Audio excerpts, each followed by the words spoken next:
J'ai le plaisir donc de présenter, en fait, de entamer une conversation.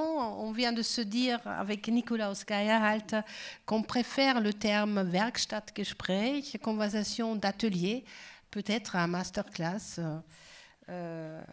On parle de la fabrique des films, on parlera de la fabrique des films depuis les années 90. Et je remercie à mon tour Cornelia Geiser qui fait l'effort donc de nous traduire. Alors, pour commencer, même s'il y a une très belle présentation sur le site du Centre Pompidou, je voudrais présenter brièvement cette œuvre qui est déjà vraiment imposante par 3 lignes que je détecte, mais ça pourrait être d'autres lignes encore. On verra au fil de la conversation avec Nikolaus Geierhalter. 3 lignes qui vont être approfondies à partir de 4 exemples, si on a le temps de les montrer, 4 séquences des films, pour parler plus précisément de la fabrique de ces films. Je commence avec une ligne qu'on a pu voir récemment, qui est la longue observation, l'observation au fil des ans. D'ailleurs, le titre, le film, il y a un film qui s'intitule « Au fil des ans » et que Nikolaus Geierhalter a filmé pendant 10 ans. C'est en soi une manière de travailler très particulière. Deuxième type de film qui fait peut-être un pôle dans l'œuvre, ce sont, si je pense ces films à partir de leur mode de tournage, ce sont des films qui parfois sont motivés par des, je dirais, des configurations politiques, parfois actuelles, mais qui nécessitent toujours un temps d'investigation et prennent ensuite, sur le plan du tournage, la forme d'une expédition. Je pense à Pripyat, dont on va voir un exemple tout à l'heure. Donc, sur le site de Tchernobyl, la centrale nucléaire qui a connu une avarie, ou encore l'année après Dayton, à propos des accords de paix après la guerre en Bosnie-Herzégovine, ou encore, on pourrait dire aussi, ce film qui s'intitule « Le Post-Frontière, die bauliche Maßnahme ». Et puis, je vois un troisième type de film, toujours peut-être dans son articulation ou par rapport à son articulation entre tournage et montage, des films qu'on pourrait appeler symphoniques, qui sont plutôt déterminés par un sujet ou un motif et qui se composent comme des mosaïques et portent sur une thématique plutôt abstraite ou proposent une sorte de synthèse sur un thème très complexe, comme Abendland, Occident, ou notre pain quotidien, unser täglich Brot, dont on va voir un extrait tout à l'heure, ou encore Homo sapiens, ou encore Ailleurs, Anderswo, le film pour lequel tu as tourné pendant 12 mois sur 12 endroits dans le monde entier pour explorer des conditions de vie extrêmes. Mais dans d'autres films récents, tu as exploré le motif de la ruine dans des sites post-industriels, par exemple. Alors, ma première question, ou la question qu'on va poser tout au long de cette conversation à partir des extraits, qu'on va voir comment est-ce que la production de ces films s'organise. Je pose la question aussi parce qu'il est intéressant de savoir qu'il y a la Nikolaus Geierhalter Filmproduktion, c'est le nom de sa maison de production. Donc depuis son premier film échoué, Angeschwemmt, le cinéaste s'autoproduit, mais il n'est jamais seul. Alors la question est comment est-ce qu'il travaille en équipe. Depuis le premier film, on a vu sur le générique Wolfgang Wiederhofer qui s'occupe du montage. Lui-même signe la caméra, il est opérateur, mais il y a aussi un grand nombre de collaborateurs, collaboratrices qui, par exemple, signent pour la recherche. Donc, il s'agit d'une œuvre multiprotéiforme et il y a cette maison de production a une productivité assez impressionnante. Plus que 70 films documentaires pour le cinéma et la télévision, jusqu'à des films qui sont tournés par d'autres cinéastes comme Alpenland, le film de Robert Chabus de cette année, qu'on va voir aussi dans la rétrospective. Alors, ma première question, avant de montrer un premier exemple que je pose à Nikolaus Geierhalter, c'est pour comprendre un peu le mode de travail, la relation entre ce qui est tourné et ce qui est monté. Est-ce que tu peux chiffrer le ratio, das Drehverhältnis, de tes films, à commencer avec Au fil des ans? Guten Abend erstmal. Also, seit ich nicht mehr einen Film drehe, und das ist schon lange her, weiß ich von Drehverhältnis gar nichts mehr. Zu den Zeiten, als ein Film gedreht wurde, war einfach jede Minute Film drehen wirklich teuer, und dann hat man genau gewusst, diese Rollen hat man verbraucht und davon kommt dann irgendwas in den Film, und da hat man einfach sehr mitgezählt. Inzwischen ist es ein Haufen Festplatten und am Ende ist ein fertiger Film. Ich rechne nicht mehr nach. Tout d'abord, bonsoir. Je ne peux rien vous dire sur ce ratio parce que, en fait, depuis que je ne tourne plus sur la pellicule, je ne compte plus. Quand on avait les rouleaux de pellicule, bien sûr, chaque minute était précieuse et on comptait les rouleaux. Mais depuis, on a les disques durs et on a juste des disques durs et on ne compte plus. Aber man rechnet Drehtage, on compte les jours de tournage quand on part. Et là, une journée n'a qu'un nombre d'heures limité.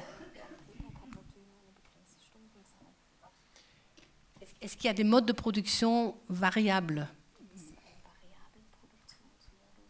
Ja, das gibt's. Also dadurch, dass ich hier bei meiner eigenen Firma produziere und wir irgendwie eine Gruppe von Menschen sind, die auch befreundet sind und auch die Leute, mit denen ich auf dem Set arbeite, einfach Leute sind, die ich gut kenne, ist es so, dass wir, glaube ich, alle relativ flexibel sind und einfach arbeiten, bis das Ding gemacht ist. Ja. Ich kenne Produktionen, wo wirklich im Spielfilmbereich natürlich halbstundenweise gezählt wird, bis die Arbeitszeit um ist, und das macht alles extrem unflexibel. Auf meinen Drehs passiert das eigentlich nicht. Aber wenn man es dann am Ende zusammenrechnet, haben wir auch nicht länger gearbeitet, als man eigentlich sollte. Es ist nur viel angenehmer. Donc oui, il y a des modes de production différents. Mais ma société de production est composée d'un groupe d'amis. Toutes les personnes qui sont sur le tournage, je les connais bien et on travaille tous jusqu'à ce qu'on a fini le projet. Je sais que très souvent dans les productions de films de fiction, on compte vraiment chaque demi-heure de travail et on fait son travail obligatoire et pas plus. Mais si je regarde le résultat et si je résume le nombre d'heures qu'on a passées ensemble, je crois qu'on n'a même pas tellement dépassé les horaires réglementaires. Und es ist ja ein Drehtag auch nicht gleich Drehtag. Also ein Drehtag, der mit einem großen Team kalkuliert ist, irgendwo im Ausland, wo 5, 6 Leute involviert sind, kostet ja ungleich mehr, als wenn ich für ein Bild manchmal mich selber ins Auto setze und das alleine mache, einfach weil ich genau weiß, ich brauche ein Bild und da brauche ich kein Team dabei oder so. Ja. Also im Endeffekt geht es auch gar nicht darum, Drehtage zu zählen, sondern es geht einfach darum, ein Budget sinnvoll zu verbrauchen. Und da können viele teure oder noch viel, viel mehr billige Drehtage rausschauen. Donc, les frais pour un jour de tournage ne sont pas identiques. Si je pars à l'étranger avec une équipe de 5-6 personnes, bien sûr, ça me coûte beaucoup plus cher que quand moi-même, j'ai besoin de faire une image. Je peux partir sans équipe, je fais ça tout seul. Et la question est plutôt une utilisation sensée d'un budget. Et on peut sortir avec cette précaution des journées de tournage assez nombreux pour finir un projet. Und noch einmal auf die Frage des Drehverhältnisses zurückzukommen. Es ist einfach so, dass jetzt, wo wir digital drehen können, wo das endlich einigermaßen funktioniert, sich das Arbeiten ein bisschen verändert hat, weil man sich leisten kann, auf Momente zu warten. Das gab es beim Dreh auf Film nicht. Da hat man eingeschaltet und gehofft, das passiert in den nächsten 3 Minuten, und wenn es nicht passiert ist, dann hat man es halt nicht gehabt. Und jetzt, wenn jetzt die Kamera eine Stunde durchläuft, weil ich weiß, da wird ein schöner Moment dabei sein und wir haben die Zeit zu warten, kostet das de facto nicht sehr viel Geld. Und natürlich erhöht das Drehverhältnis am Schluss sehr. Aber das liegt eher daran, dass wir einfach manchmal dem Zufall mehr Chancen geben können. Donc maintenant qu'on peut vraiment bien tourner en numérique, ça a un peu changé notre manière de travailler. On peut se permettre d'attendre. Avant, quand on tournait sur la pellicule, on ne pouvait pas se permettre d'attendre que quelque chose arrive. On mettait la pellicule et on espérait que quelque chose se passe. Et s'il ne se passait rien, on n'avait rien, tant pis. Alors que maintenant, avec le numérique, on peut laisser tourner la caméra pendant 1 heure et espérer que quelque chose se passe. Et bien évidemment, cette possibilité augmente la ratio de matériel tourné. Mais je crois que c'est plutôt cette chance de pouvoir attendre qui est le grand changement.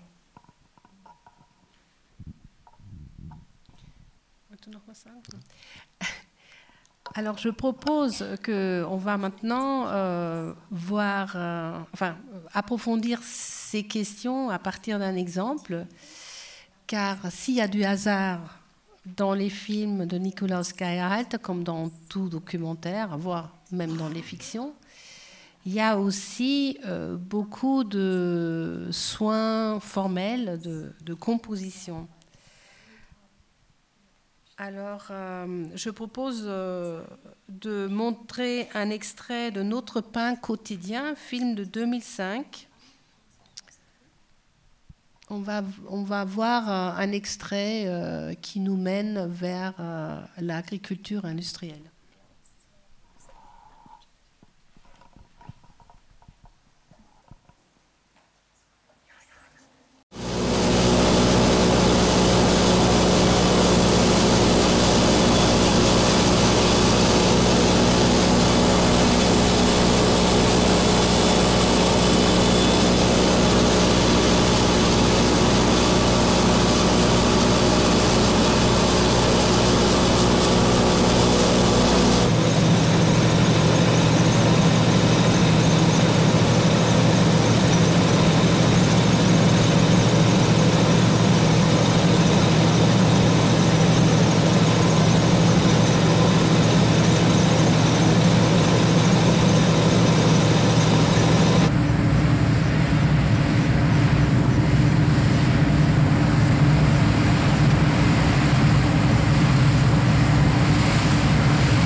Nous avons choisi cette jonction de deux séquences. Enfin, le début est d'ailleurs assez Hitchcockien de cette séquence sur la récolte. Parce que, enfin, ce qui m'a intéressé, c'était vraiment l'intérêt qui est porté sur le geste de ces travailleurs qui sont liés aux machines. Le mode d'observation est vraiment lié au processus de ce travail ininterrompu. Un plan particulièrement long nous montre justement comment ce travail à la chaîne, on pourrait dire, ou à Akkordarbeit, enfin qui est cadencé, s'effectue aujourd'hui et le dernier plan nous montre aussi de cette séquence de la récolte des choux-fleurs la dimension monumentale de la machinerie agro-industrielle. Alors ma question que je voudrais poser, c'est que ce plan qui nous fait découvrir ces travailleurs précaires là, qui font la récolte est tellement précis du point de vue de la lumière, enfin de l'éclairage, de sa durée, du cadrage parfaitement composé, mais aussi par rapport à je dirais, la mise en scène de ce qui se passe comme mouvement à l'intérieur ou comme événement, comme action à l'intérieur du cadre.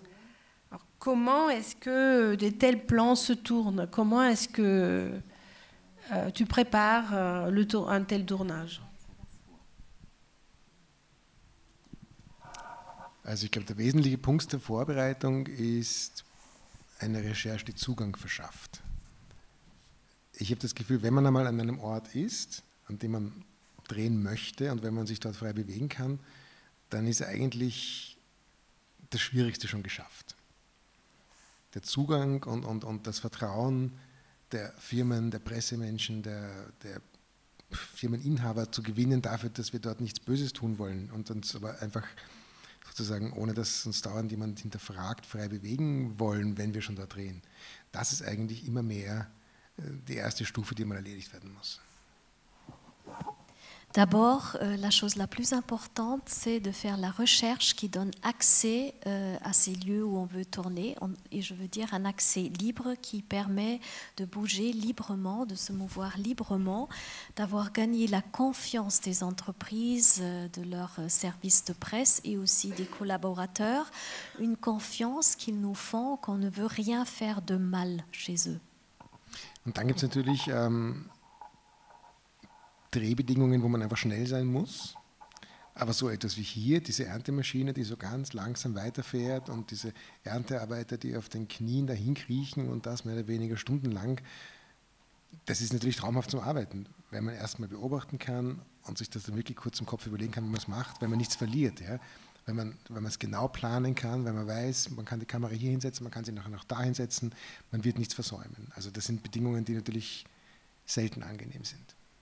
Donc il y a des conditions de tournage dans lesquelles il faut agir très vite, mais là on a l'opportunité de prendre son temps parce que les processus se déroulent lentement, donc on peut déjà regarder, réfléchir où on place la caméra et donc planifier exactement ce qu'on veut faire.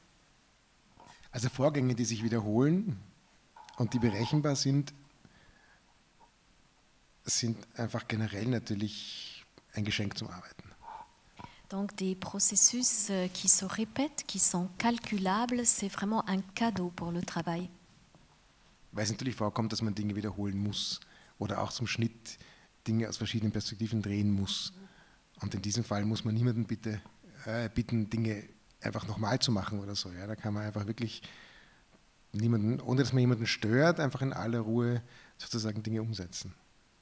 Et bien sûr, ça arrive qu'on doit répéter des choses ou répéter des choses pour le montage. Et dans ces conditions particulières, c'est vraiment agréable de travailler parce qu'on peut vraiment mettre en œuvre ce qu'on a en tête sans demander des répétitions et sans déranger les personnes.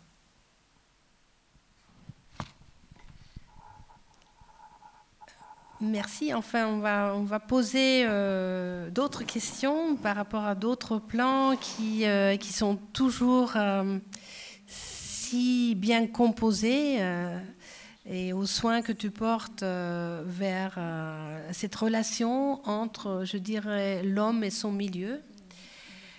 On pourrait constater une sorte de ligne écologique dans ton œuvre qui mène de Pripyat, ou même ton premier film échoué, Angeschwemmt, et Allensteig vers Erde, Terre, et Matter Out of Place, ou un film comme Anderswo, ailleurs, où on découvre la Terre comme une matière qui est plutôt barrée, qui n'est pas accessible, ou qui est asphyxiée, qui est exploitée, qui est contaminé, qui accueille les déchets. Alors, une question avant de passer vers un autre exemple serait comment est-ce que cette ligne que j'appellerais écologique dans ton œuvre s'est développée, et est-ce que tu vois toi-même au sein de ton œuvre, de ton travail de 3 décennies, voire plus, en dialogue avec des débats ou des discussions écologiques, sur l'écologie. Est-ce que tu vois un écho?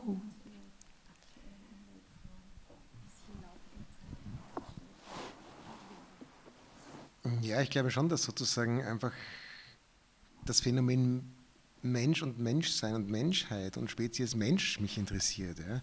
Und dann natürlich immer im Hinblick auf die Auswirkungen, die unsere Existenz auf alle anderen Lebewesen und Pflanzen auf dieser Welt hat. Ja? Also deswegen finde ich auch, wenn ich Interviews zum Beispiel drehe, das immer wichtig, dass die Personen jetzt nicht nah kadriert sind, sondern mit einer weitwinkligen Optik einfach wirklich in der Umgebung stehen, von der sie erzählen, und in ihrem Environment sozusagen stehen oder sitzen, einfach, dass man schon mal mitkriegt, mit was für einer Landschaft, mit was für einer Umgebung stehen diese Menschen in Bezug. Weil es einfach ums Spuren hinterlassen geht, was für Spuren hinterlassen wir. Oui, je crois que de façon générale, on peut dire que je m'intéresse à l'être humain, à l'espèce humaine et son rapport avec ceux qui l'entourent, avec les plantes, la nature, les autres êtres vivants sur la planète. Et c'est pourquoi il est important pour moi que les personnes ne sont pas cadrées trop près, qu'on voit toujours dans quelle sorte d'environnement ils se trouvent et ce de quoi ils vont parler. Also ich glaube, es geht sehr oft wieder darum, ja, einfach ein bisschen besser zu verstehen, wie wir ticken und was wir tun. Und das kann man sich von ganz vielen Aspekten, von ganz vielen Richtungen anschauen. Das kann man sich über Auswirkungen anschauen, das kann man sich über Spuren anschauen, das kann man sich über die Gegenwart anschauen. Aber eigentlich ist natürlich indirekt immer der Mensch im Mittelpunkt.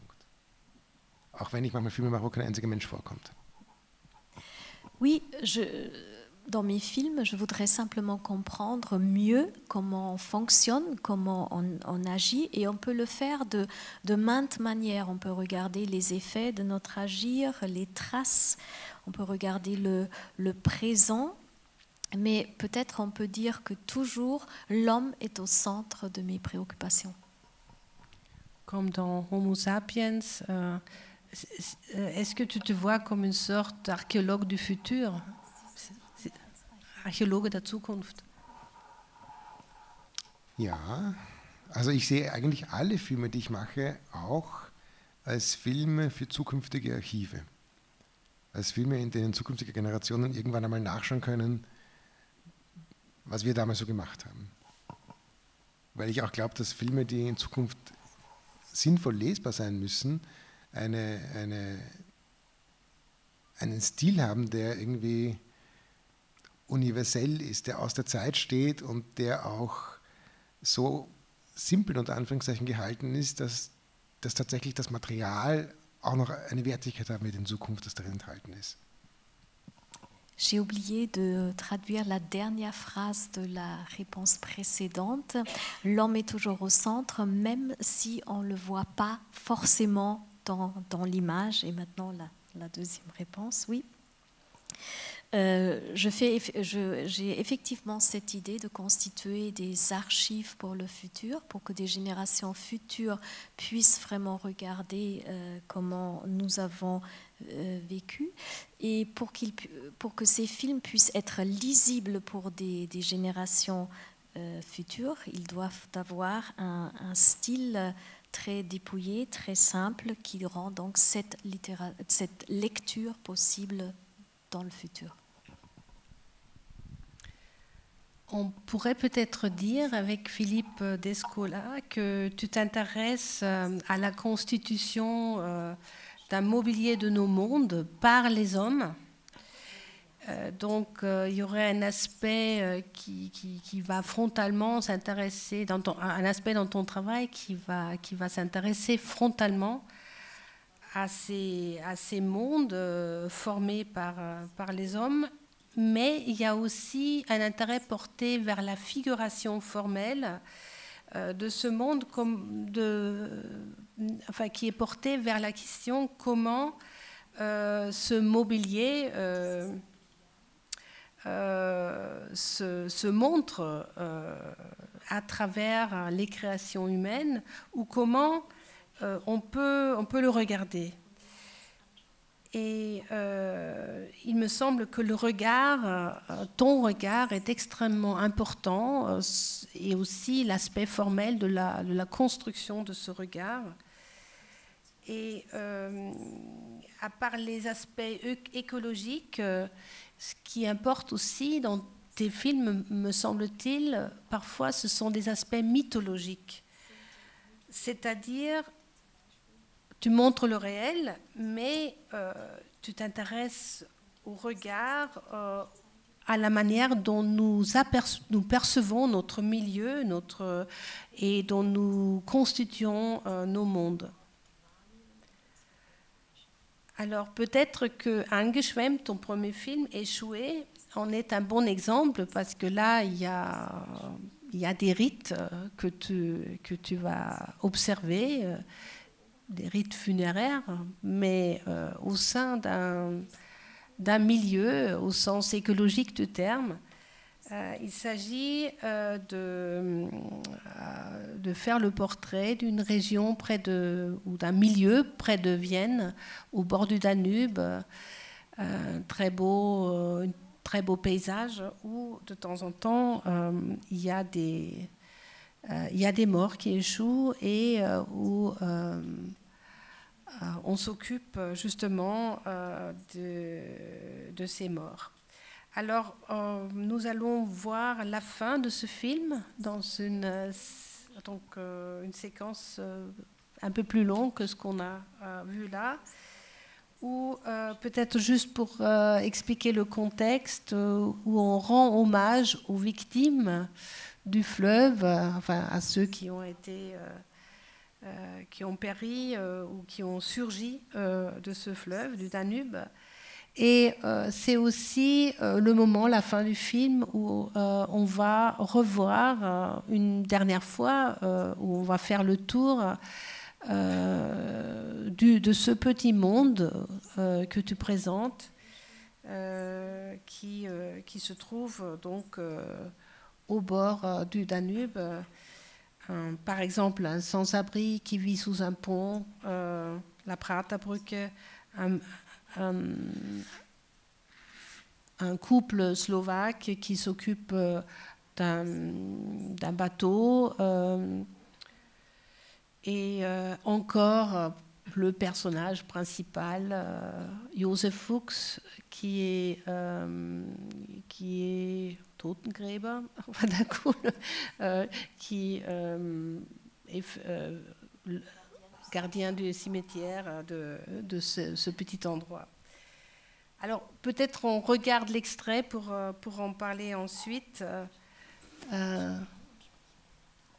très concrètement, de la manière dont tu montres ces personnes dans leur milieu.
Was bedeutet die Donau? Ce înseamnă Dunărea pentru tine? Seine Arbeit, 38 de ani. ja, seine Arbeit, seine ganze Leben. Seine Vater, meine Vater war auch in Donau. Mein Vater war Schiffkapitän und sein Vater war Steuermann wie er war. De la 19 ani Ja, embarcat, war nu? 90 Jahre alt und arbeitet von diese Jahre Anfang. Ist die ganze Leben, unsere ganze Leben, die Donau ist. Wann ist in Urlaub zu Hause, 1-2 Wochen lang, bleibt zu Hause. Aber einmal sagt, ich muss beim Donau ein bisschen spazieren. Aber was, habe ich gesagt, bist du nicht schon satt? Und er sagt, ein bisschen. Und geht ein bisschen spazieren und wieder kommt zu Hause. Ist sein Leben. Spui că meseria asta am îndrăgit-o de Ja, de er copil, hat geliebt diese Arbeit. Armata am făcut aici. Ja, Ja. die Armee hat auch hier, Armee, ja, so sagen wir, hat auch in die Schiffe gemacht. Damals so war es, in 50er N-am Jahre. avut probleme în Hat, avarii sau așa ja, ceva, nu? hat keine Probleme mit Schiffe, Avarie machen. Gott sei Dank haben wir nicht so etwas Ai fost gehabt. și tu 10 ani marinar? Ja, ich war 10 Jahre lang Matrosin. War es ein schönes Leben. Aber wie habe ich schon gesagt, ist schon genug. Jetzt De wollen la wir ora ein actuală n-avem marinari, spune? bisschen. Ja, jetzt haben wir keine Matrose. Ja, Jetzt haben wir keine Matrose. lucrezi de unul singur, Und arbeitet mein Mann allein. Ist schon schwer. Er ist alt. e greu. Ist schwer. Was soll man machen? Noch 2 Jahre lang muss man weitermachen. Naja, ich würde sagen, ich könnte ohne A nicht leben. Also ich könnte schon leben, aber ich würde schlecht leben. Also ich kann mir nicht vorstellen, dass ich in Wien lebe. Sagen wir mal, da schaut, was in der Innenstadt oder irgendwo, ist ja wurscht, auf der Marienstraße oder irgendwo, da sind wir Hauptstraßen. Das ist fürchterlich. Die Tramway, die Auto. Und das kann mich nicht mehr vorstellen. Weil ich stehe da früh auf, mache mir eventuell Frühstück oder auch nicht, wie es gerade ist, waschen, Zähne putzen, Kampen und dann gehe ich zu der Donau runter. Na, da fische ich ein paar Stunden, dann gehe ich wieder heim. Und wenn ich war gleich da in Haslau, sagen wir, 5 Minuten von der Donau, wenn ich gar keinen Durst kriege, heim über eine Flasche Bier, komme wieder runter, trinke in Ruhe. Also das ist ein Traum. Dann habe ich da gute Kollegen. Also wir sind eine richtig eingeschworene Partie. Wir haben einen Stammtisch, also das ist auch wunderschön. Da treffen wir sich meistens einmal im Monat. Und da die Probleme, die wir haben, nicht, oder was ich, oder auch nicht Probleme, halt Unterhaltung. Und das ist halt, das gefällt uns. Und wir sagen wir, ich könnte mir nicht vorstellen, dass ich einmal sagen wir, von da weg muss. Ich habe da schön Zeisel, über Frau, meine Honigmaus, nicht nur hier und da ist die alte auch die Bäse, nicht, wenn es halt ein bisschen Bäse ist, nicht, das wisst ihr alle. Nicht? Und das gefällt halt mir und sagt mir, ich möchte mich keinen tauschen, der kann mir Millionen geben, der kann mir geben, was er will, der hätte mir hitten. Und dieses, sag mal, was ich da bin überhaupt, der hätte nie hergeben, in 1000 Jahren nicht. Wenn man einmal die 60 Jahre die Arbeit macht und mit den Toten so umtut, man gewöhnt sich daran. Man gewöhnt sich, es fehlt einem immer was. Man möchte immer wieder was machen. Man will wieder einmal rausziehen, aber leider, es hat sich halt aufgehört.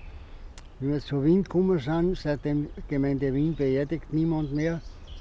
Wenn wir nach Niederösterreich wären, würde ich es heute noch beerdigen. Eventuell mit meinem Sohn, der hilft mir mit. Nicht? Also heute auch schon da ist, aber ich traue mir das heute auch noch machen. Ich würde es noch gern machen. Und ein bisschen Trinkgeld bringt es auch immer. Seien wir sich ganz ehrlich, nicht? Was weg das hat's. Ein bisschen Schmatters ist immer abgefallen. Nicht? Aber sonst ist der Tod, der kostet Leben, sagt man nur, nicht? Ja.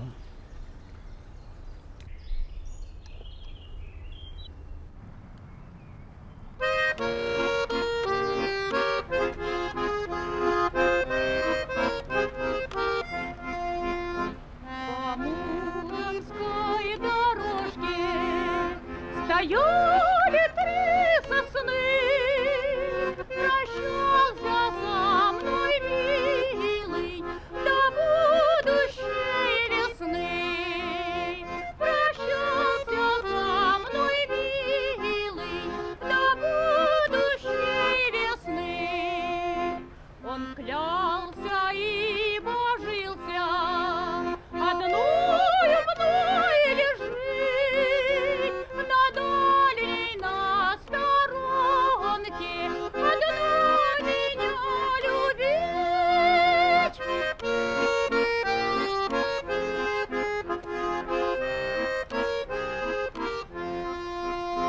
Однажды мне приснился ужасный страшный сон, что милый мой женился, нарушил клятву он, что милый мой женился, нарушил клятву он.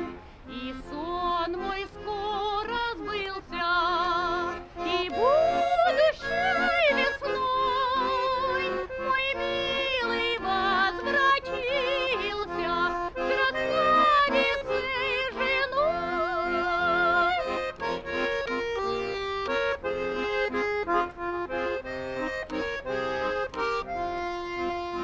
По Муромской дорожке стояли три сосны, прощался со мной, милый, до будущей весны. Прощался со мной, милый, до будущей весны.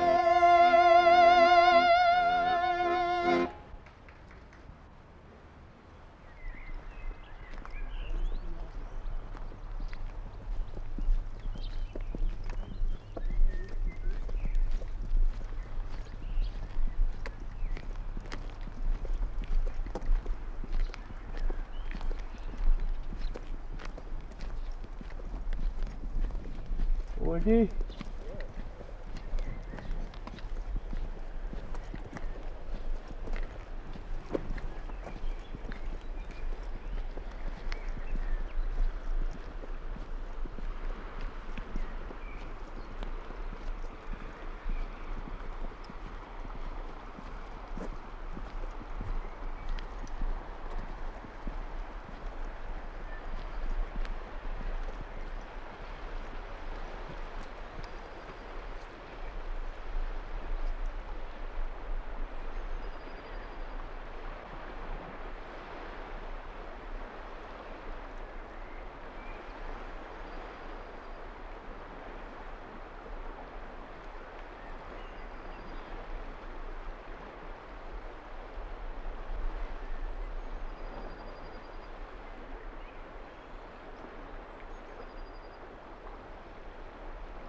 Donc c'était la fin du premier film de Nikolaus Geierhalter, Échoué, de 1994. Et là, vous avez vu un exemple de comment il compose déjà, dans des plans plutôt larges, une relation entre l'homme, des hommes et des femmes et leur milieu. Le tout dernier plan m'intéresse particulièrement. Le personnage nous tourne le dos et son regard conduit notre attention et pas seulement notre sensibilité par rapport à ce paysage fluvial et marécageux, mais c'est aussi quelqu'un qui écoute, me semble-t-il. Et Nikolaus Geierhalter, qui a tourné, qui était déjà derrière la caméra pour son premier film, et qui n'a jamais arrêté de tourner lui-même, il a travaillé aussi avec des enregistreurs de son. Et si je ne me trompe pas, dans le générique de fin de ce film, on peut lire 7 techniciens différents qui ont travaillé avec toi pour enregistrer le son. Le film, il commence, avant de nous montrer, de nous laisser voir quelque chose, on entend déjà des sons, des bruits. Donc c'est un film qui nous rend vraiment sensibles.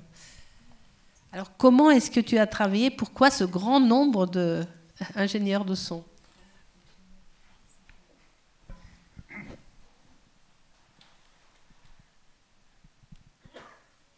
Das war mein erster Film.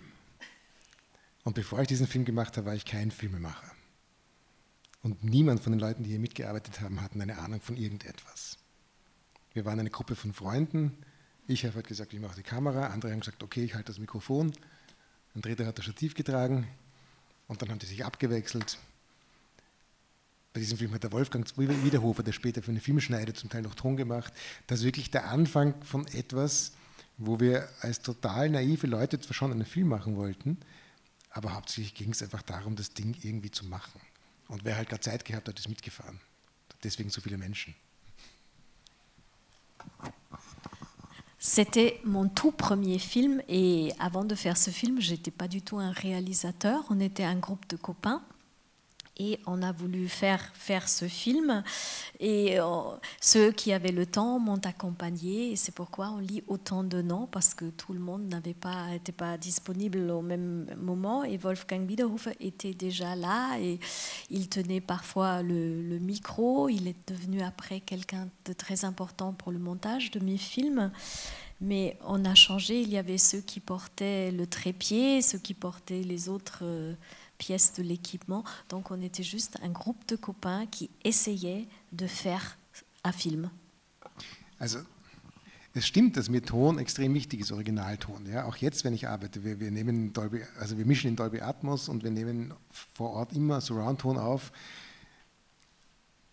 weil ich einfach finde, dass ein guter Originalton im Kino einfach ganz wichtig ist dafür, dass Landschaften insgesamt funktionieren. Da geht es nicht nur um das Bild, da geht es auch um den Ton. Aber aus Angeschwemmt, aus diesem Film würde ich genau gar nichts ableiten. Das einzige Ziel von diesem Film war, dass er am Ende existiert. Donc on peut dire que le son direct a toujours été extrêmement important pour moi. On fait le mixage en Dolby Surround, donc je pense que l'entourage sonore est extrêmement important pour moi et pour mes films.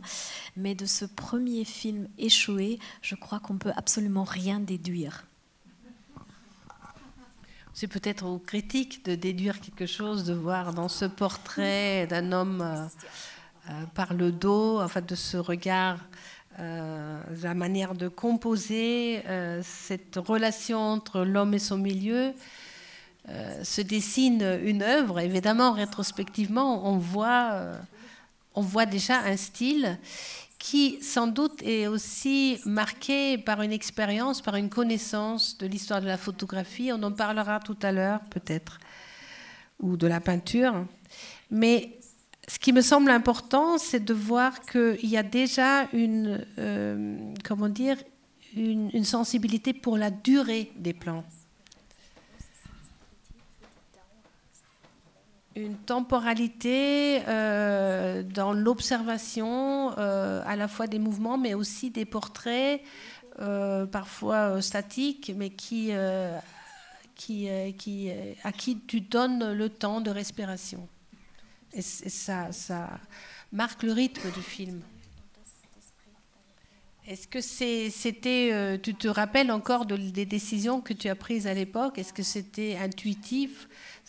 Parce que tu as tourné, ce film a été encore tourné sur du matériel analogique, sur film 16 mm. Et ce qu'on voit aujourd'hui, ici, c'est une copie DCP restaurée qui n'a pas le même grain que ce film qui est sorti à l'époque. Donc, tu as dû prendre des décisions aussi de tourner en noir et blanc. Est-ce que tu peux en dire un peu plus de comment tu as travaillé justement avec ces plans qui durent, cette composition en noir et blanc?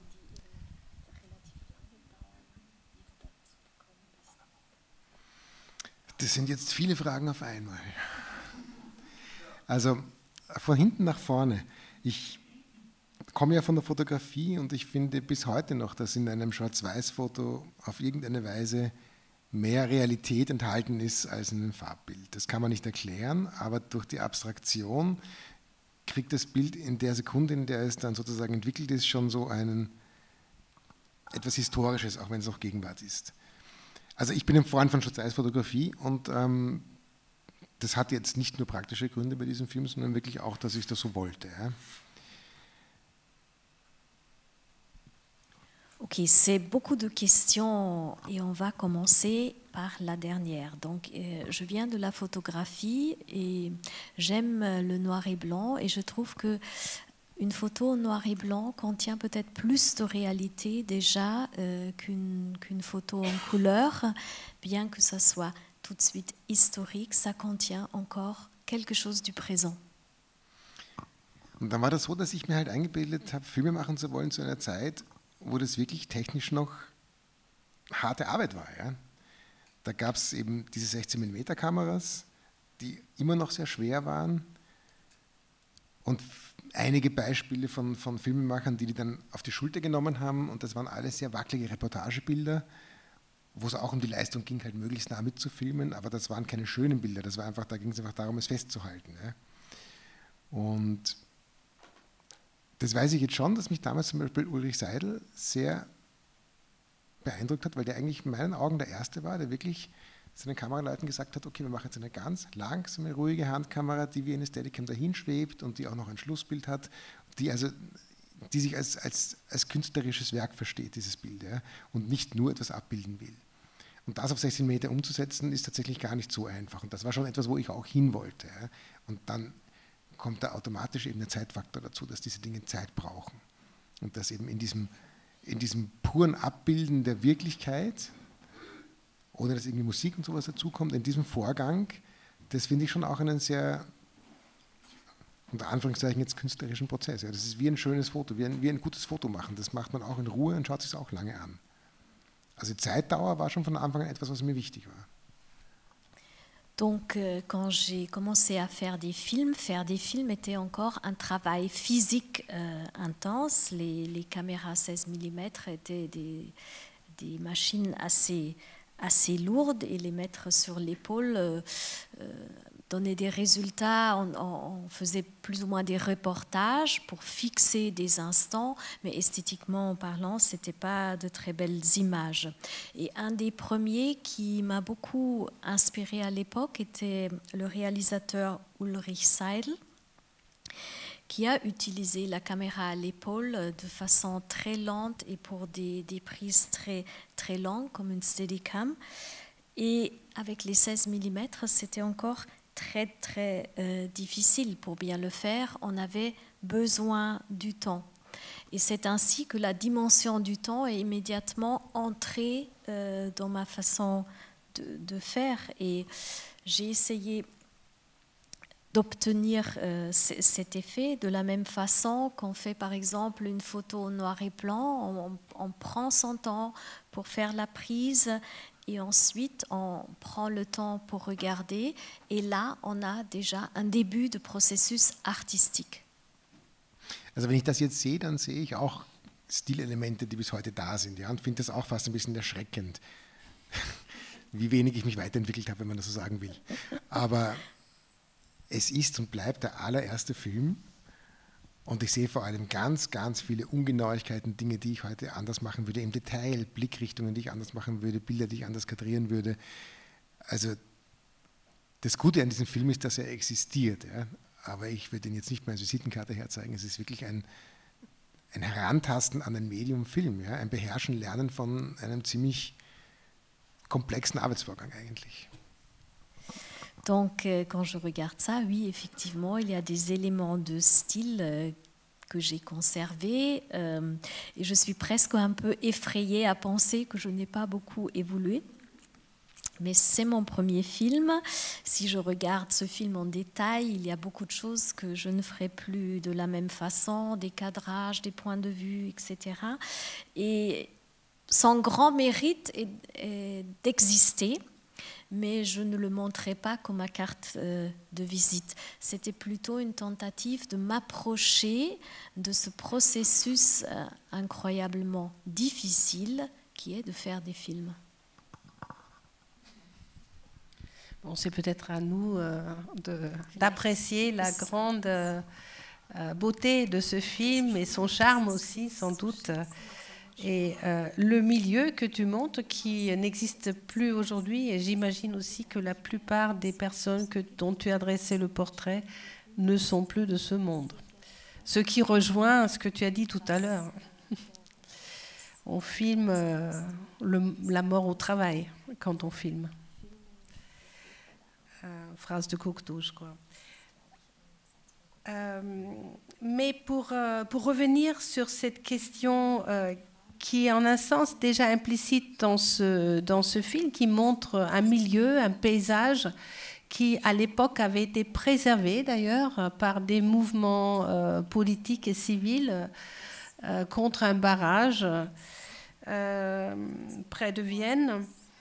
Dans plusieurs de tes films, il s'agit de travailler sur des questions de préservation de la nature ou des frontières, des films qui portent sur la construction de l'imaginaire ou sur la légitimation des frontières. L'année après Dayton, Allensteig, Pripyat, dont on va voir un extrait tout à l'heure, s'il nous reste du temps, je pense que oui, ou encore le poste frontière tourné à la frontière autrichienne. Alors, l'exemple avec lequel je voudrais enchaîner est plutôt un film symphonique ou mosaïque, mais qui implique aussi ces questions, à la fois, ces questions de la construction de l'imaginaire, à la fois par rapport à notre milieu ou nos milieux écologiques et par rapport aux frontières. Donc nous avons choisi deux séquences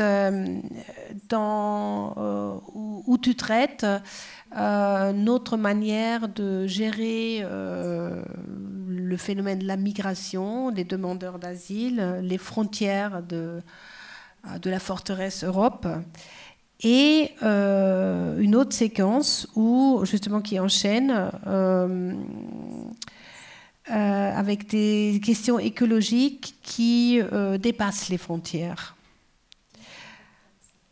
Alors peut-être avant de passer l'extrait, justement, c'est Cornelia Geiser, la traductrice, qui m'a pointé à la question de la traduction de Abendland par Occident. Ce sont donc dans allemand, Abendland implique la notion Abend, soir, nuit. Donc c'est un film qui prend peut-être la notion au pied de la lettre et en même temps Abendland signifie aussi une situation ou un point de vue géologique eurocentré. Est-ce que tu veux dire quelque chose sur le titre avant qu'on passe l'extrait?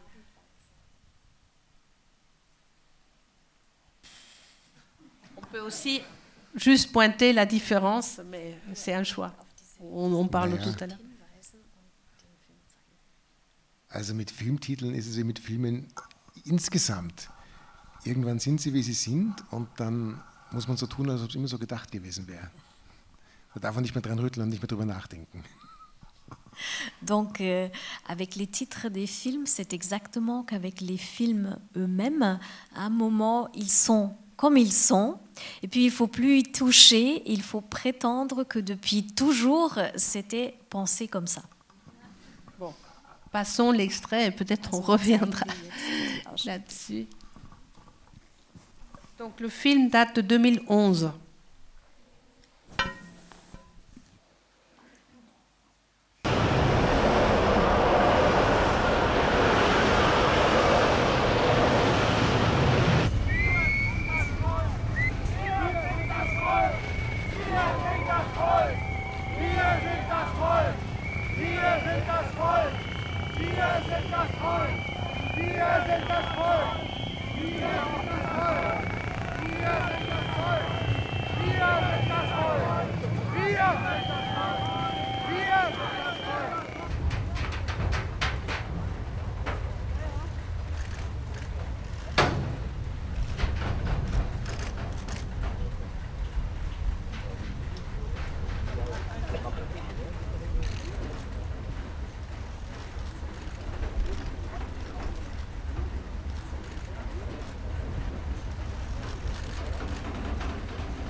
Sucht euch eine Disco am nächsten Ort.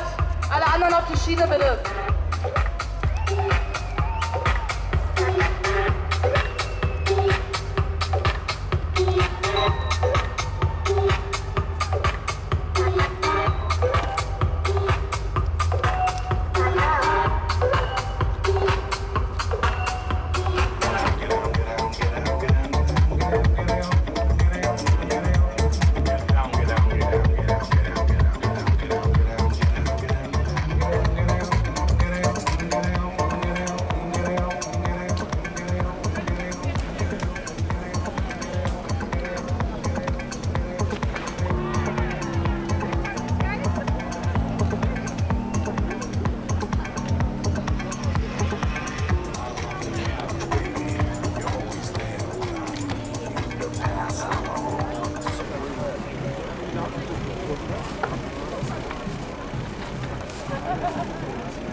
Werden jetzt die Kollegen vorne beginnen, den Bereich zu räumen.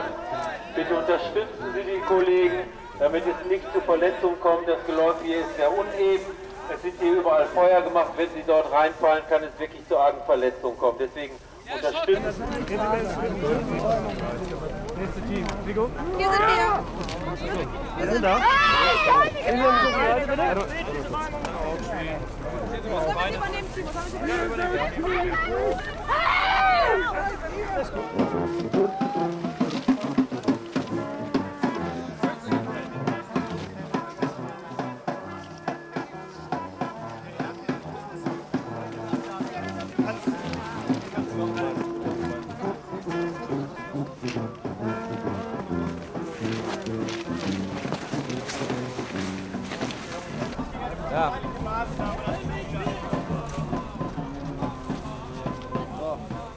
Guten Tag, für Sie auch, ja? Sie dürfen jetzt hier nicht sein, ja? Sie werden auf jeden Fall alle weggebracht. So, das gerne freiwillig, die am Einvernehmen geschehen, ja? Guten Tag, Weiler von der Polizei. Sie müssen ja die Örtlichkeit hier verlassen. Das wissen Sie ja. Sie haben jetzt die Möglichkeit, freiwillig wieder mitzugehen. Nee. Wollen Sie nicht. Ansonsten würden wir Sie fragen. Fragen Sie aber keine...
Okay, please.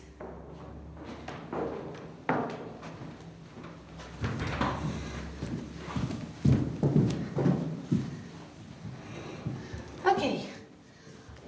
My name is Natalie. Okay. I work for IOM, International Organization for Migration, and I work for these organizations already for 2 years, and we've got offices all around the world. And our main work in Europe is return assistance. And I'm speaking to you because you got a negative decision from the Federal Office for Migration, and it is my job to talk to everybody who's had a negative. Now, what our offer is, or our project, I like to call it, is that we offer the possibility to every person here in this center, in this camp, to go back home voluntarily. Meaning, we organize a flight for you, we organize proper travel documents, and look that you go back like a person, in dignity, not like a box of tomatoes. You won't have any problems here with police or in your country of origin. I know the situation is always difficult. You've got negative, you've only just arrived here, but for me, it's important that you know you've got this possibility. Okay. So if you ever need me, just come and see me, tell security, you want to talk to Natalie, and they will bring you to me. You've got 5 days to make an appeal. Have you thought about what you want to do? Really, I have not made any appeal because I don't know how to make it. Yeah. And you are quite right. You see, as you say, 99% get negative. That is true. It is a fact. But you can see the lawyer. You know, maybe he can tell you again, look, this is your situation. You got negative out of this reason. And it's also for you. You have to think about, what do I want? What do I want to start with my life? Do I want to stay here, sort of live illegal on the street, you know, half here, half there, and sort of waste a year or two of my life? Or do I rather go back soon and, you know, start something new? I don't know where you're from, but maybe go back to Lagos and try and start something, a little business. You'll probably be a lot more successful than here on the street. You know, our president just died recently, Yeah, I so read that country is not settled yet. Mhm. Nigeria is not settled. So there are a lot of problems there that if one should just decide to go there now, Yeah, might right. end up, you know, in a worse situation. So I think it's better I give them some time. Mhm. After, you know, maybe some 6 months, I might decide to go back. Yeah, Uh-huh. okay. It's your decision, it's your life. You must find what is best for you. Just remember, you could get into conflict with the law, with police here. So you know now what you've got for possibilities. And those, yeah. Think well about it, all right? Okay, good. Thank you very much. You're welcome. Okay. Thank you.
Donc là, nous avons vu deux bouts de séquences qui se suivent pour peut-être avoir une idée aussi de la manière dont ces films mosaïques sont composés par des grandes séquences mais qui se répondent en quelque sorte ou qui forment un tout. Il faut voir les films dans leur intégralité, évidemment.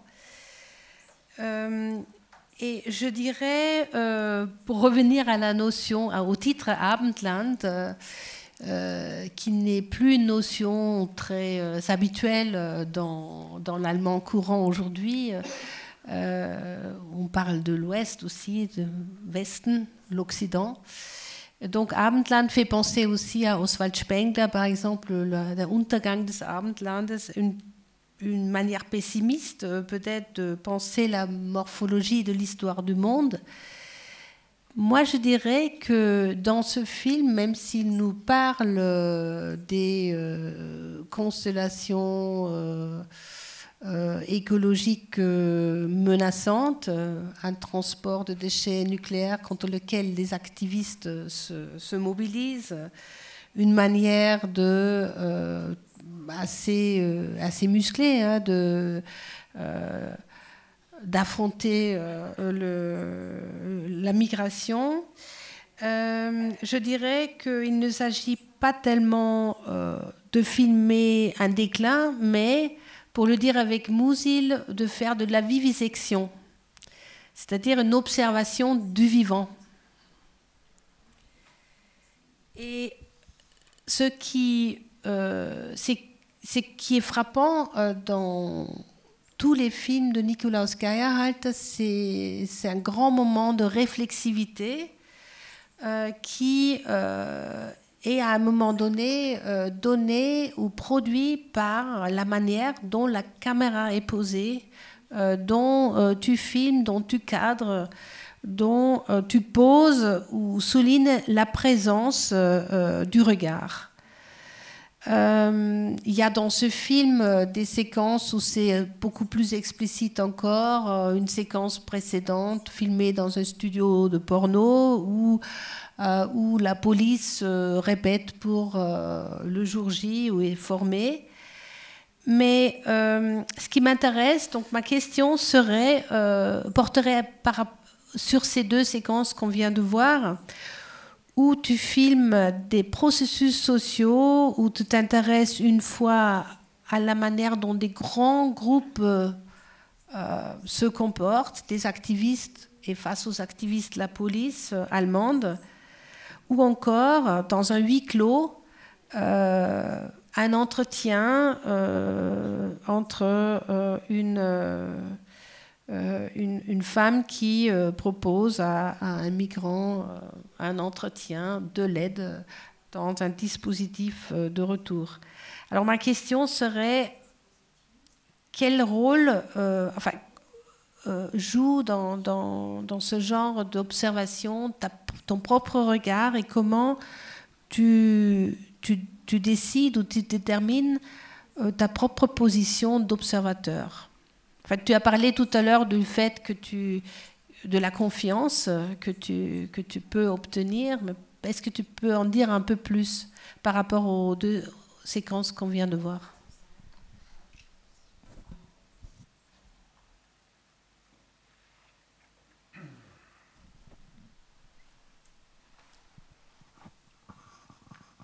Ja, also bei Abendland, auf den ersten Blick ging es darum, Europa nachzuzeigen.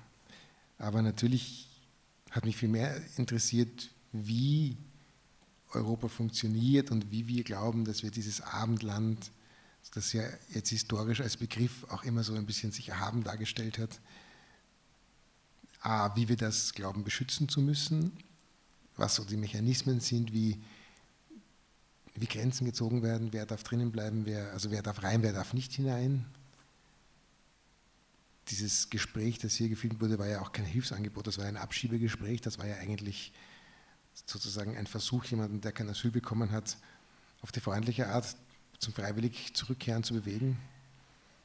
Das waren so Grundthemen, die sich durch Abendland durchgezogen haben. Ja, einerseits, wer sind wir, dass wir glauben, sozusagen diese erhabene Kulturnation, jetzt nicht nur als Nation, aber eben als Europa zu sein, und andererseits, wie gehen wir damit um, dass einfach sozusagen unser Leben ja auch ganz viel auf Ausbeutung anderer Menschen und anderer Kontinente beruht und diese Menschen natürlich berechtigterweise jetzt hier anklopfen. Donc dans ce film, il s'agissait tout d'abord de montrer l'Europe la nuit et aussi comment fonctionne cette Europe qui a une image d'elle-même assez noble historiquement, et comment cette Europe va se protéger contre ceux qui veulent venir en Europe, qui a le droit de venir, qui n'a pas le droit, qui a le droit d'être dedans, qui n'a pas le droit d'être dedans. Et cet entretien qu'on voit, ce n'est pas une proposition d'aide, c'est une façon polie et plutôt aimable d'inciter quelqu'un à un retour volontaire, quelqu'un qui n'a pas eu l'asile et qui n'a pas le droit de rester, de lui proposer quand même de s'en aller. Et ce sont ces thèmes-là qui traversent tout le film, que cette richesse de cette Europe qui a une si belle image d'elle-même se repose quand même sur l'exploitation des autres et ces autres qui maintenant, à juste titre, frappent à la porte de l'Europe. Und es gibt eben ganz viel, was in der Nacht passiert. Einerseits laufen Systeme 24 Stunden, die uns so als Europa am Laufen erhalten, und andererseits passieren viele Dinge in der Nacht, die auch vielleicht nicht gesehen werden sollen. In jedem Fall ist dieser Blick auf Europa in der Nacht, das hat uns ermöglicht, einfach genau hinzuschauen und auch Vorgänge zu zeigen in einer konzentrierteren Art und Weise, weil in der Nacht sowieso alles konzentrierter passiert, weil die Menschen müde sind, weil es zweckorientiert ist oder so. Also in der Nacht hat Europa ein ganz anderes Gesicht und innerhalb von diesem Setting, das durch diesen Begriff Abendland mal relativ, sage ich mal, neutral vorgegeben ist, ja, war das dann sehr spannend, uns auf genau diese Themen wie eben Migration und das System Europa, wie es als Staatsmacht funktioniert, es geht auch ganz stark darum, wie wir als Europäer eigentlich vom Geborenwerden bis zum Sterben durch Systeme durchgeschleust werden, die alle 24 Stunden rennen. Ja. Also es war dann das Arbeiten in der Nacht eigentlich so ein Vehikel, um konzentrierter und genauer dort hinschauen zu wollen, wo ich eigentlich das Publikum hinbringen wollte. Donc beaucoup de choses se passent la nuit. Il y a des systèmes qui tournent 24 heures sur 24 pour maintenir en fonction cette Europe. Il y a plein de choses qui se passent qu'on ne devrait pas voir ou dont on ne veut pas qu'on les voit et qu'on pouvait montrer. Et le fait de montrer l'Europe la nuit permettait un regard beaucoup plus précis, de conduire vraiment le public à regarder des choses que je voulais leur montrer, d'être plus attentif et de mieux mettre en évidence des processus, parce que tout se passe avec plus d'évidence, parce que les gens sont fatigués, tout est plus ciblé. Et cette proposition de Abendland était au départ une proposition assez neutre qui permettait donc de voir comment des thèmes comme la migration, comment le système, les puissances étatiques et leur fonctionnement agissent. En même temps, j'ai montré dans ce film aussi comment nous, les Européens, sont gérés par le système de la naissance à la mort, et cela était plus facile et plus visible et plus concret peut-être en le montrant la nuit.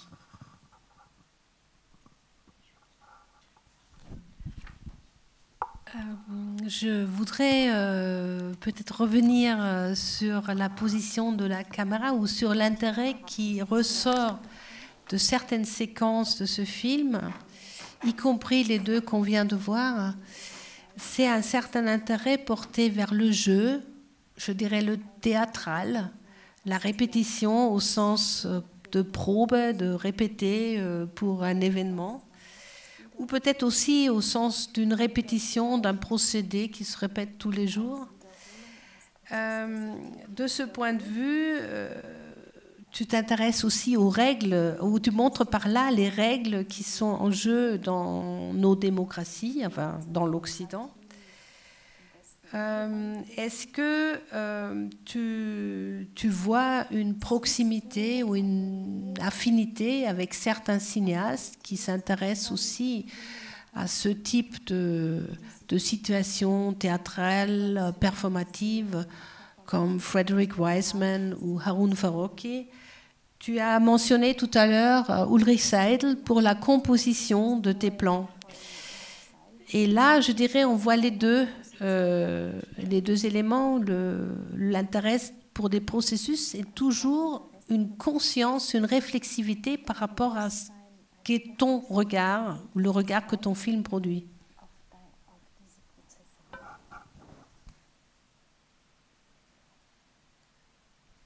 Naja, also meistens, wenn ich ein Bild einrichte,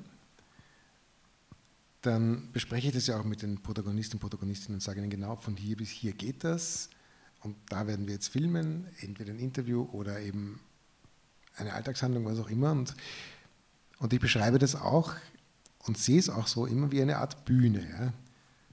Ich sage es auch den Leuten, schaut her, das ist jetzt quasi die Bühne, von hier bis hier geht die und ihr spielt euch jetzt selber. Natürlich filmen wir euch, wir sind nicht hier, aber eigentlich könnt ihr uns wieder vergessen. Ich glaube nicht daran, dass man ein Filmteam so schnell vergisst. Ja, man wird nicht unsichtbar. Es ist immer ein Prozess, das Filmen und gefilmt werden und ich habe das lieber auf Augenhöhe mit allem, sozusagen mit aller Offenheit. Ja. Und deswegen hat dieses Bühnenhafte für mich sehr viel Wahrheit, weil sobald jemand im Film vorkommt, wird gespielt. Das ist nicht mehr Realität. Es ist eine Selbstinszenierung und es ist der Versuch, sozusagen eine Realität nachzuspielen, aber sobald eine Kamera läuft, die sichtbar ist, reden wir hier von einer Situation, die eine Imitation einer Wahrheit ist oder so. Ja.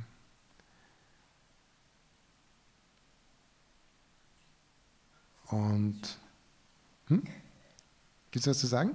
Nein, Also ja.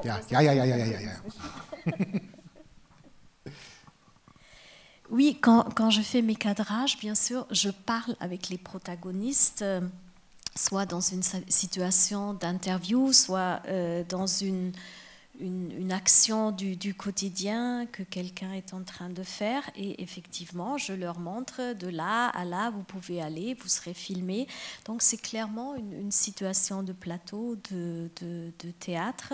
Je leur dis aussi, vous pouvez oublier quand vous filmez. Mais évidemment, ce n'est pas facile d'oublier qu'on est filmé. Et je préfère de parler avec les protagonistes à hauteur des yeux parce que effectivement, ce n'est plus la réalité. Une fois qu'on est devant une caméra, c'est une situation théâtrale. On joue quelque chose. Et j'assume complètement le fait que c'est comme ça. Jetzt weiter.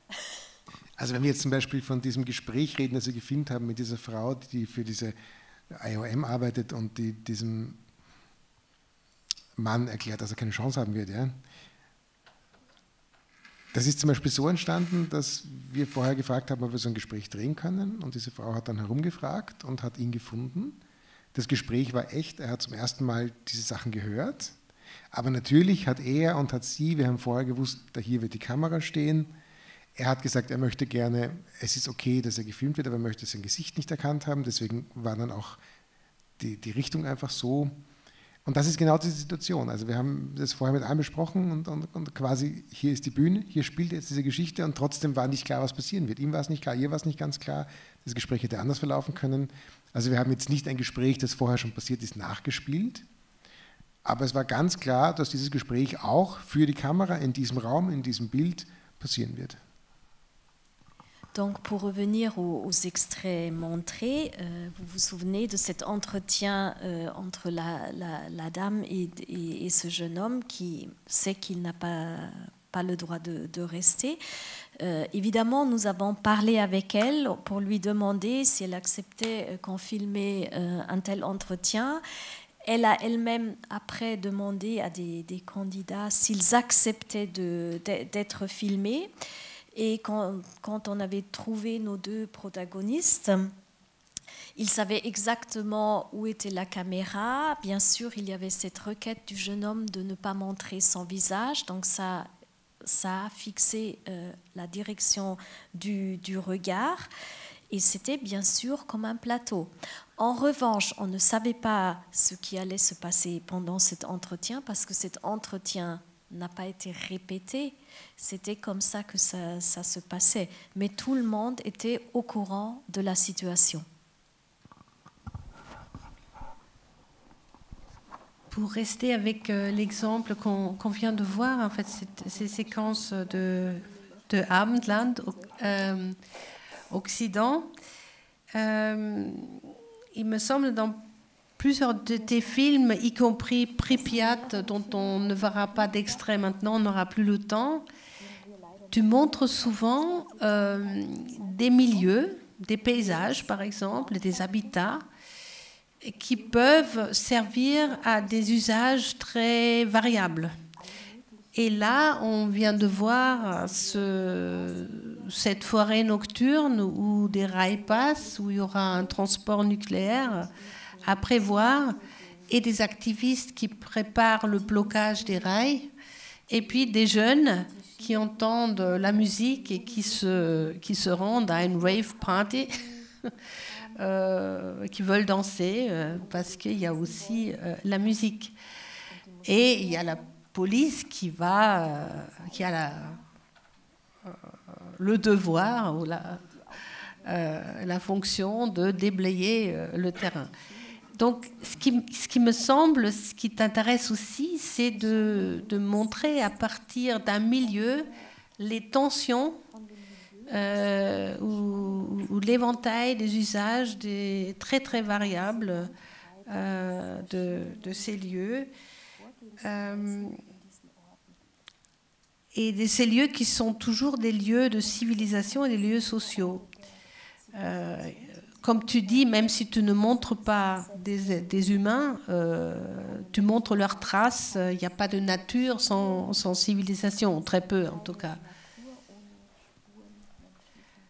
Alors, je reviens vers ma question de tout à l'heure. Est-ce que tu te sens une affinité avec certains cinéastes qui s'intéressent à ces situations théâtrales, ou encore avec des photographes comme Walker Evans, qui s'intéressent à cette relation entre l'homme et son milieu?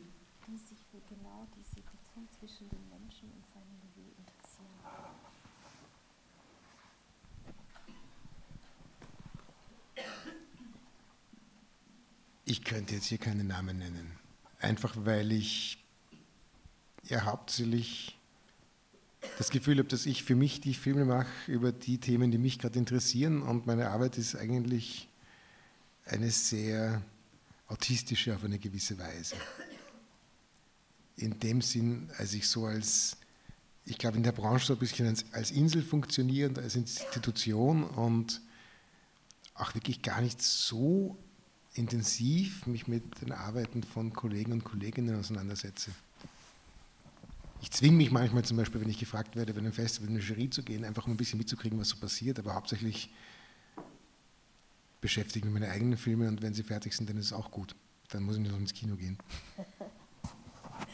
Je ne pourrais pas maintenant citer des noms. En fait, je fais des films sur des thèmes qui m'intéressent, et mon travail a presque un côté autiste. Je suis comme une sorte d'îlot, et donc je regarde très rarement les travaux des autres. Parfois, je m'y force quand je suis invitée à faire partie d'un jury de festival. Je regarde un petit peu ce qui se passe autour de moi. Mais quand mes films sont terminés, c'est terminé et j'ai plus besoin d'aller au cinéma. Alors, je conclus peut-être avec une dernière question avant de vous donner la possibilité d'en poser d'autres. C'est peut-être ton regard sur tes propres films. On a parlé tout à l'heure de Échoué angeschwemmt, que tu as jugé comme une sorte de premier essai d'explorer la cinématographie. Quand, par exemple, tu revois Pripyat, tourné en 1999, donc film où tu es 12 ans après la catastrophe nucléaire dans la centrale de Tchernobyl, retourner sur les lieux pour voir ce que font les usagers habitants de cette zone ou au-delà de cette zone, entre guillemets. Comment est-ce que tu vois ces gestes aujourd'hui, tes propres gestes de l'époque? Pour nous, ça a sans doute une grande actualité avec la guerre en Ukraine. Mais à part ça, qu'est-ce que toi, est-ce que dans des situations comme ça, dans des rétrospectives, est-ce que tu vois aussi déjà cette portée de ces films qui enregistrent sur le vif quelque chose qui travaille dans le futur?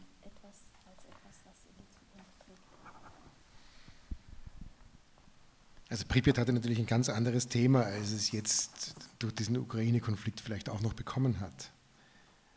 Da ging es einfach ganz klar darum, was passiert, wenn ein Atomkraftwerk außer Kontrolle gerät. Ja. Ich komme auch aus einem Land, wo Atomkraft überhaupt kein Thema ist und wo es unvorstellbar wäre, sowas in Betrieb zu nehmen.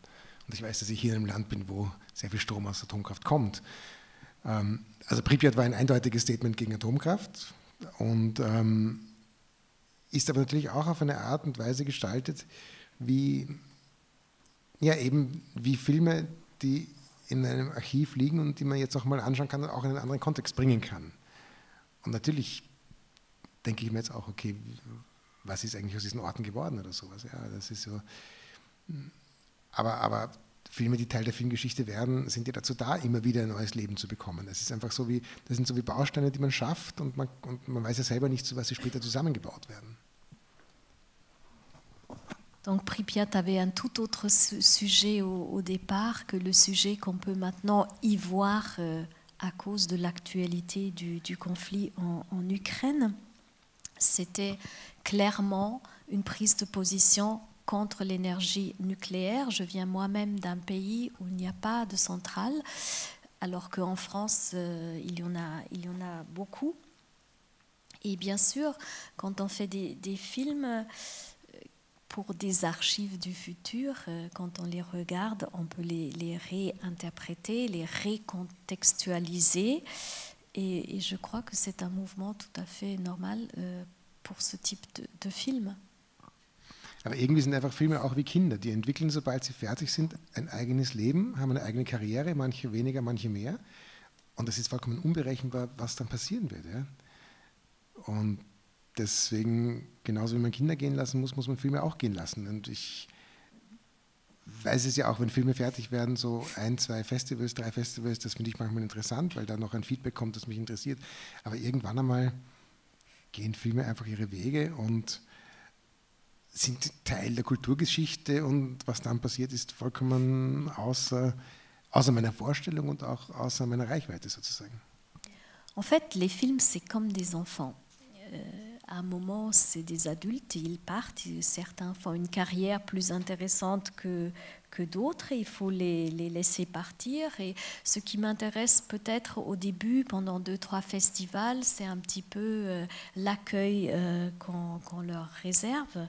Mais après, ces films font partie de l'histoire culturelle et c'est totalement en dehors de mon contrôle.